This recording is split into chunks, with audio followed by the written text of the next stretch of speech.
I thought about some of the utopian communities in the 19th century, some of the utopian reformist ideas that you began to see in the 19th century. A lot of times, particularly between 1820 and 1860, you would hear reformers arguing that really we were on the verge of achieving perfection in society, but there was just that one obstacle holding us back. So, for instance, Horace Mann, the educational reformer, believed that it was ignorance. That was the problem in society, and therefore the cure for ignorance would be government schools.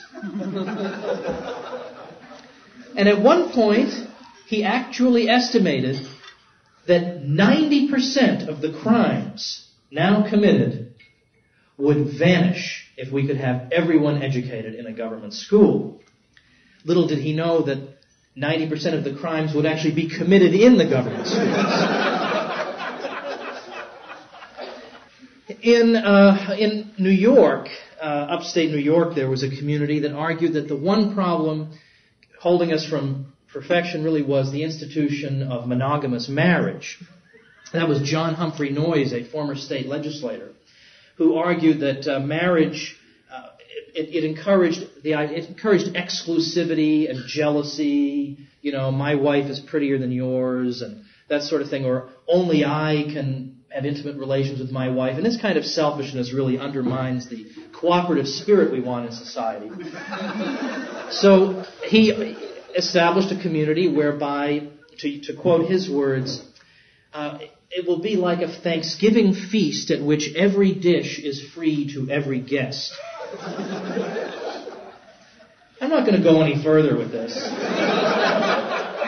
But again, we get rid of marriage and we have no more problems. But also there were communities, and here's my point, that argued that it wasn't marriage, it wasn't alcohol, it wasn't ignorance, it was private property, because that really encourages covetousness and so on and on. And so we need to have communities in which everything is owned in common. And some of these were actually established, particularly in Pennsylvania. Not one of them lasted more than 2 years. But they're premised on the idea that private property is something wicked that needs to be eliminated.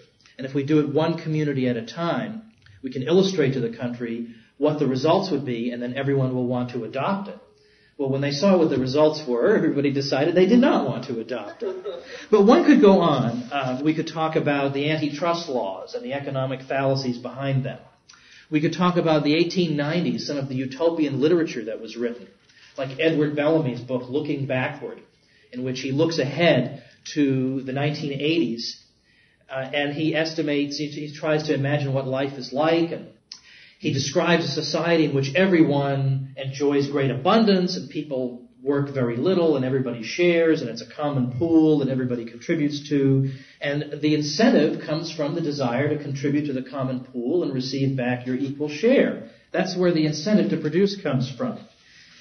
Now, Bellamy's book sold 300,000 copies in 2 years, which is an astonishing feat for any book, much less one in the 1890s.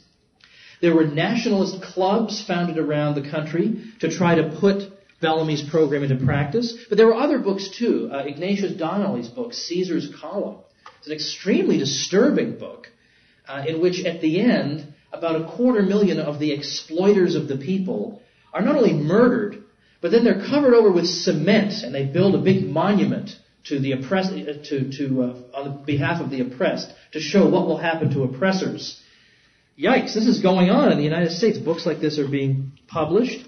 Again, premised on the idea that the free economy is something that's predatory and exploitative. Well, I take rather a different view. Walter always tells me before my talks, quit your socialist claptrap this time. Try and take the free enterprise line for once. So I'm trying to do that this time. Well, let's start with one major calamity. And that is that when you look at World War I, you're inclined to think, and I talk about this in my 33 Questions book, you're inclined to think, that people on the political right who are pro-war and people on the left, they just want to skip around in the meadow. But actually, the left was overwhelmingly in favor of World War I. It's very hard to find, there were a few socialists who were against it. Poor Eugene Debs. He was against it, and he spoke out against it and went to jail. Got 1 million votes, by the way, for president in 1920 while he was in jail. And there was a campaign button that said, "For President, convict number 0204. But by and large, the left went along with the war. And in fact, Murray Rothbard has an extremely important and useful article on this from the Journal of Libertarian Studies that was later published, I think, in Costs of War, on the left and World War I. And one of the reasons the left was so enthusiastic about the war was that they believed that wartime conditions would be particularly ideal for bringing about a planned economy. Now, in the 1930s, as I'll get back to in a minute, there was an obsession with central planning. The thinking was that the free economies have failed because the diagnosis was that we're stuck with this rotten economy that was caused by freedom. So the free economy failed. So what we need is some kind of coordination. We need some kind of national coordination of the economy. We cannot leave this in private hands and the kind of haphazard activities that we see in the private sector. We need this kind of national planning. But we already saw that in the 1920s, believe it or not. You already start to see in the 1920s various business firms, and in fact you see major business magazines all echoing this type of rhetoric, arguing that, the age of laissez-faire is really behind us. We need a cooperative age now. We need the various industries to get together and kind of regulate themselves so we don't have, cutthroat competition among us. Now we hear this and we immediately understand that what are these people all about in the 1920s calling for things like this? They're looters. I mean, they're basically people who don't like to see new businesses come into the industry that will undersell them. So therefore, let's make it impossible for anybody to undersell anybody. Now, I was on the plane. I was actually reading Atlas Shrugged. I haven't read in 15 years, and I thought, I have to force myself to do some pleasure reading once in a while. Like, all I ever do is read books for review. I want to read something I want to read just for enjoyment. So I was reading this, and I realized I'd totally forgotten this whole book. But early on, there is a piece of legislation in that book called the Anti-Dog-Eat-Dog Law.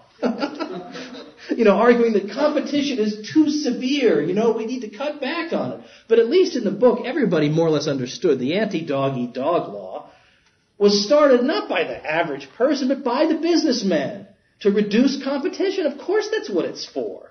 And they figure that the idiots in the general public will just assume that, well, that sounds good, anti-dog-eat-dog. I don't like dog-eat-dog competition. Yeah, sure. But actually, it simply benefits certain business firms at the expense of others who lose.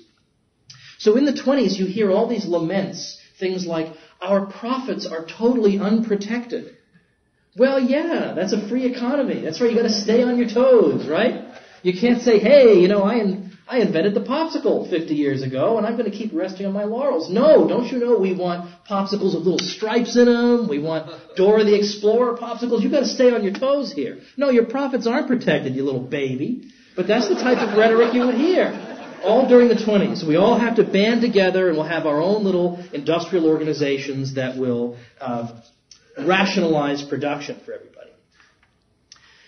Now, this idea that the United States just produces too much, we're just too wealthy for our own good, we can't use all the things we produce, is absolutely everywhere in American economic thinking.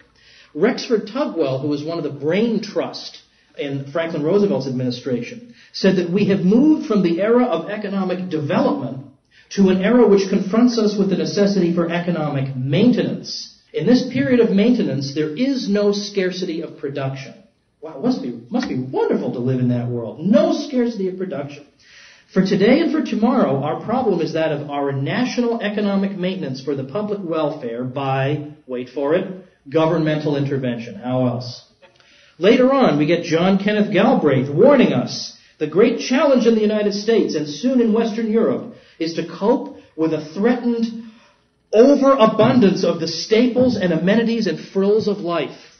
Oh my gosh, there are too many things to choose from. How will entrepreneurs ever cope with this? I'm sure they could never forecast demand or any such thing like that. According to Stuart Chase, another proto-New Dealer, the United States had moved beyond a condition of scarcity to one of abundance in the year 1902. Scarcity was a thing of the past as of 1902. As Stuart Chase said, what threatens to continue unabated in good times and bad is technological unemployment with its three faces: the machine, the merger, the stopwatch.